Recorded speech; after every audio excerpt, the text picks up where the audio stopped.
Hello students, welcome back in my YouTube channel.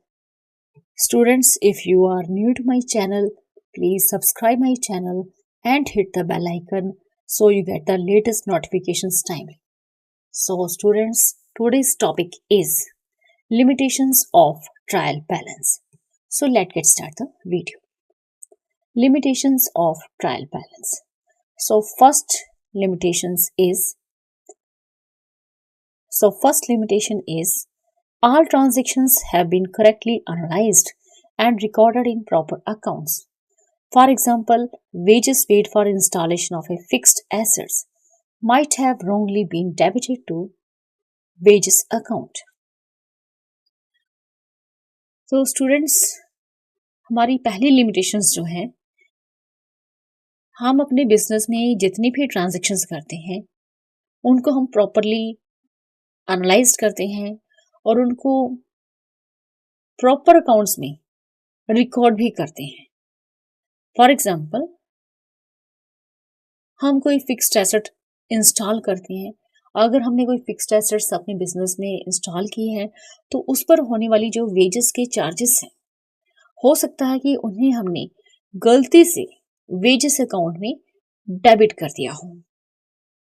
तो ऐसे कुछ एरर्स हैं जो ट्रायल बैलेंस जो है वो फाइंड नहीं कर सकता, सर्च नहीं कर सकता, बता नहीं सकता.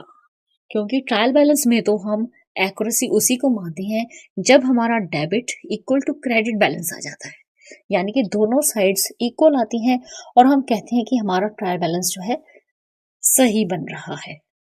लेकिन कई बार हमारे बिजनेस में कुछ ऐसी ट्रांजैक्शंस आती हैं जिसे हम प्रॉपरली एनालाइज भी करते हैं, अच्छे से प्रॉपर अकाउंट्स में रिकॉर्ड भी करते हैं, लेकिन कई बार कुछ मिस्टेक्स ऐसी हो जाती हैं जिसकी वजह से हमें वो एरर्स जो है ट्रायल बैलेंस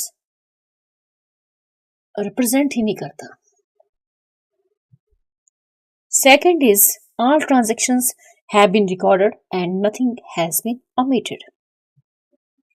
तो देखिए स्टूडेंट्स, हम अपने बिजनेस में काफ़ी सारी ट्रांजैक्शंस करते हैं और नो डाउट जितनी भी ट्रांजैक्शंस हमारे बिजनेस में होती हैं डेफिनेटली हम उसे अच्छे से रिकॉर्ड करते होंगे और अच्छे से उसे अकाउंट्स में ट्रांसफ़र भी करते होंगे और हमें ये लगता है कि हमने कुछ भी छोड़ा नहीं है, सब कुछ प्रॉपर से और अच्छे से रिकॉर्ड किया है. क्योंकि हमें तो सिर्फ इतना पता है कि ट्रायल बैलेंस का बैलेंस अगर दोनों sides debit equal to credit आ जाए तो सही है. लेकिन कई बार ऐसा होता है कि कुछ ट्रांजैक्शंस जो हैं हम भूल जाते हैं, ना वो डेबिट में जाती है और ना वो क्रेडिट में जाती है. Next is third point. Certain types of errors remain undetected even after the preparation of trial balance.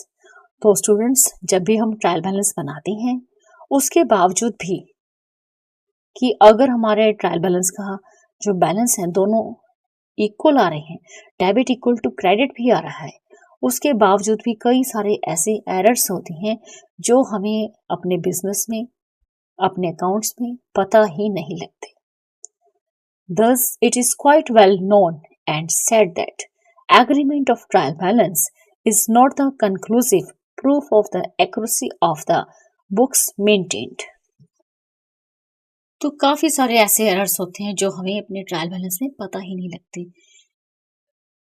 अगर हमारा ट्रायल बैलेंस एग्री है, यानी कि डेबिट इक्वल टू क्रेडिट आ रहा है, तो इसका मतलब ये बिल्कुल भी नहीं है कि जो हमारे अकाउंट्स बुक्स हैं वो बिल्कुल एक्यूरेट है, बिल्कुल अच्छे से मेंटेन किए हुए. सिर्फ ट्रायल बैलेंस का इक्वल होना ही ये कोई प्रूफ नहीं है कि हमारी अकाउंट्स बुक्स जो हैं वो सही मेंटेन की गई है. So students, in this video you have learned about the limitations of trial balance. So students, in this video only this much. Thank you. Thanks for watching.